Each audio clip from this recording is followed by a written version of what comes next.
안녕하십니까. 저는 1990년 세계에서 가장 가난한 나라 중에 하나인 아프리카 말라위에 한국 사람으로는 최초의 선교사로 예장 합동총회 GMS로 파송을 받고 20년 사역을 마치고 2010년 말라위를 떠나면서 에티오피아 비행기에 앉으니 20년 지나온 일들이 주마등처럼 스쳐갔습니다.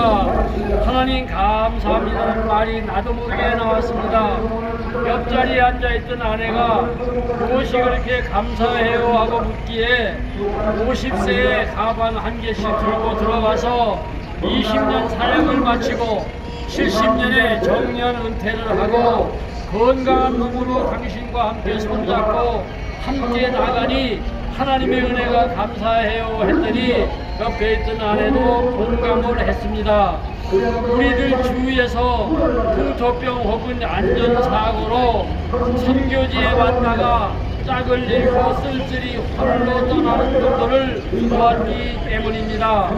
가난한 나라 말라위에 도착해보니 영국의 탐험가요 선교사인 리빙스턴 선교사가 탐험 중에 아프리카의 잠비아와 짐바브웨 국경을 흐르는 잠베지강을 따라 현지인들의 뚱나무 배 카누를 타고 가는데 땅이 깨어지는 듯한 요란한 폭음에 놀라서 배를 멈추고 보니 땅이 끊어진 100m 절벽 아래로 물 떨어지는 소리가 그렇게 요란했답니다. 그것을 발견한 리빙스턴 선교사는 영국의 빅토리아 여왕의 이름을 따서 빅토리아 폭포로 이름을 짓고 여왕께 보고했다고 합니다.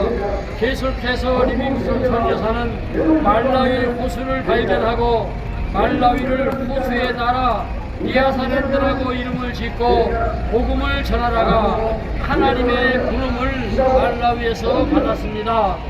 아프리카 선교사로 일생을 보낸 데이빗 리빙스턴의 심장은 그가 사랑했던 아프리카에 묻고 원주민들은 아주 조그마한 구락의 천년을 산다는 불멸의 키 큰 바오밥 나무 아래쪽에 구멍을 뚫고 그들이 사랑했고 존경했던 리빙스턴의 심장을 그 나무 속에 안장을 시켰습니다.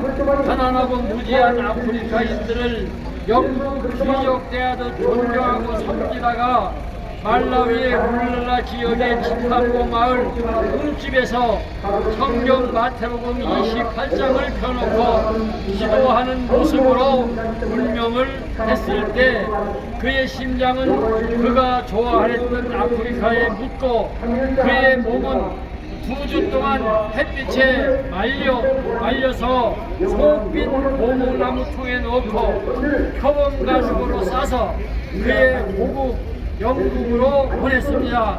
영국은 그를 역대 왕들이 묻히는 웨스트민스터 사원 입구에 묻고 대리석으로 덮고 선교사 탐험가 박애주의자 데이빗 리빙스턴이나 쓰고 꺼지지 않는 불을 켜서 그를 기념하고 있습니다. 그 불은 지금도 웨스트민스터 사원 입구에 그의 묘지 위에서 하고 있습니다. 그동안 나에게 힘이 되었던 하나님의 말씀은 마태복음 28장 18절로 20절 하늘과 땅의 모든 권세를 내게 주셨으니 그러므로 너희는 가서 모든 민족으로 제자를 삼아 아버지와 아들과 성령의 이름으로 세례를 베풀고 내가 너희에게 분부한 모든 것을 가르쳐 지키게 하라.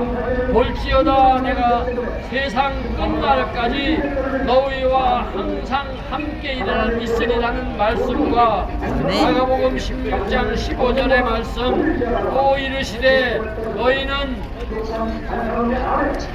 온 천하에 다니며 만민에게 복음을 전파하라. 또 시편 40편 2절에 나를 기가 막힐 웅덩이와 수렁에서 끌어올리시고 내 발을 반석 위에 두사 내 걸음을 견고케 하셨다는 말씀. 요한복음 8장 28절 나를 보내신 이가 나와 함께 하시도다. 나는 항상 그가 기뻐하시는 일을 행함으로 나를 혼자 두지 아니하시는 말씀 붙잡고 하늘만 바라보며 하늘바라기로 살았습니다. 마태복음 10장에 예수님께서 12제자를 부르시고 전도하러 보내시며 명령하여 이르시되 보라 내가 너희를 보냄이 양을 이른 가운데로 보내는 것 같구나.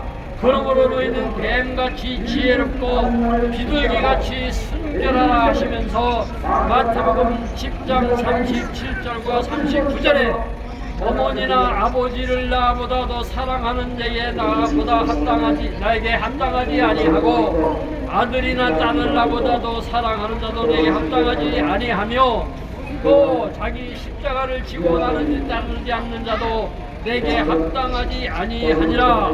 자기 목숨을 얻는 자는 잃을 것이요 나를 위하여 자기 목숨을 잃는 자는 얻으리라. 나는 이 말씀 붙잡고 자식 팔남매를 영국에 놓고 너희끼리 살아라. 엄마 아빠는 이 순간 너의 부모로서는 십자가를 졌기 때문에 죽었다고 생각해라. 예수 그리스도께서 너희 부모가 되어주실 것이라는 말하고 말라위로 향했습니다. 이사야 5장 7절에 복음을 들고 산을 넘는 자들이 어찌 그리 아름다운가. 미국 최초의 선교사 아드니람 저드스는 말하기를 선교사는 땅을 잃고 하늘을 찾은 사람들이라고 했습니다. 십자가는 나는 죽고 예수로 사는 능력이라고 갈라디아 2장 20절에 말했습니다. 미가서 7장 7절에는 오직 나는 여호와를 우러러보며 나를 구원하시는 하나님을 바라보나니 나의 하나님이 나에게 귀를 기울시더라 말씀했고, 시편 40편 1절과 2절에 내가 여호와를 기다리고 기다렸더니 귀를 기울이사 나의 부르짖음을 들으셨도다. 나를 기가 막힐 웅덩이와 수렁에서 끌어올리시고 내 발을 변소 위에 두사 내 걸음을 견고케 하셨도다. 시편 40편 1절 2절에 여호와 나의 하나님이여 주께서 행하신 기적이 많고 우리를 향하신 주의 생각도 많아 누구와 견질 수가 없나이다. 내가 멀리 알려 말하고자 하나 너무 많아 그 수를 셀 수도 없나이다 라고 말하고 있습니다. 나는 땅에 살면서 세상의 소리보다 하나님의 말씀에 순종하며 여호와를 기다리고 기다려야 했고 좁고 협착한 생명길을 가야니 하나님만 바라볼 수밖에 없었습니다. 그래서 나는 나를 가르쳐 하늘바라기 천수담이라고 이름했습니다.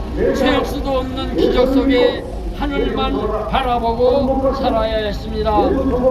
나의 선교지 아프리카 말라위는 1년에 8개월 동안 비 한 방울 내리지 않는 메마른 땅 가난한 나라입니다. 하늘바라기들만이 사는 나라입니다. 그곳에서 베풀고 나누는 삶이 나의 선교 사역이었습니다. 우리나라가 가난할 때 우리를 도왔던 선교사들을 생각하며 선교의 빛을 담는 심정으로 가난한 나라에서 20년을 그들과 함께 살면서 그분들을 섬기고 복음을 전하는 선교사의 삶을 살았습니다. 나는 1958년 대학에서 만든 아내와 1965년 결혼했고 스라에 딸 7, 아들 하나, 8남매를 두었습니다. 덮어놓고 나타보면 거지 된다고 아들 딸 구별 말고 둘만 나 잘 기르자는 수확하고 더러운 일, 음란하고 잔인한 일, 우상숭배한 죄를 국가의 방침이 있었지만 나는 성경 말씀대로 창세기 1장 28절에 생육하고 번성하여 땅 위에 충만하라는 말씀과 시편 127편 3절에 보라 자식들은 여호와의 기업이요 태의 열매는 그의 상급이로다. 젊은 자의 자식은 장사의 수중의 화살 같으니 이것이 그의 화살통에 가득한 자는 복되도다. 그들이 성문에서 그들의 원수와 담판할 때 수치를 당하지 아니하리로다는 말씀을 믿었습니다. 아내와 나는 손잡고 약속했습니다. 산하지 않고 하나님 주시는 대로 낳자고 원신 사만인 소리를 들었지만 배의치 않았습니다. 지금은 8남매 11장가 보냈으니 16명과 손자, 손녀, 정손까지 자식이 33명입니다. 우리를 포함해서 내 가족이 35명입니다. 한국에 7명, 영국에 23명, 독일에 2명, 인도네시아에 4명이 흩어져 살고 있습니다. 아드니람 저도산 선교사는 말하기를 땅을 잃고 하늘을 찾은 사람들이란 선교사란 보이지 않는 승리를 믿고 보이는 패배와 싸워야 하는 것이라고 했습니다. 믿음은 바라는 것의 실상이요 보지 못하는 것들의 증거라고 하신 말씀을 굳게 믿었습니다. 내가 1990년 말라위에 입국했을 때 영국 성공의 말라위 선교사로 파송한 베일 신부가 심호하는 게스트하우스에서 머물게 됐습니다. 하루는 누가 타고 다니는 제2가제돈 때 쓰던 영국의 랜드로버 중고차를 $10,000에 판다고 써붙이고 다녔습니다. 그 차는 2단계여도 안 되는 고물차였습니다. 왜 파는가고 물었더니 영국 본부에서 더 이상 선교비를 보낼 수 없으니 사역을 중단하고 철수하라는 명령을 받았답니다. 그는 말라위에 다리 없는 2 아이를 기르고 있었는데 전도하러 시골길을 가는데 숲속에서 아기 우는 소리가 나서 따라갔더니 큰 들개가 갓난아기 다리를 뜯어먹고 있었답니다. 그 아기를 뺏어다가 기르고 있다고 했습니다. 당나귀 달고지를 만들어 아이를 싣고 겨우 학교에 다니고 있었습니다. 철수 명령을 받고 아이를 버리고 갈 수 없어서 자기들의 자식으로 입양을 했고 영국으로 데리고 가는데 자동차가 팔려야 비행기를 타고 갈 수가 있다고 합니다. 나 같으면 다리 없는 흑인 아이들을 입양할 수가 있을까? 나는 자신이 없는 일이었습니다. 내가 그 차를 사겠다고 했습니다.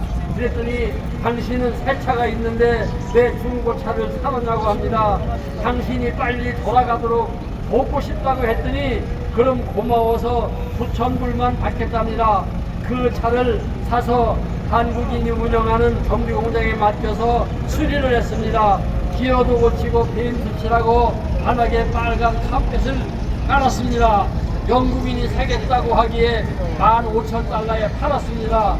그 돈을 가지고 도요타 자동차에 판매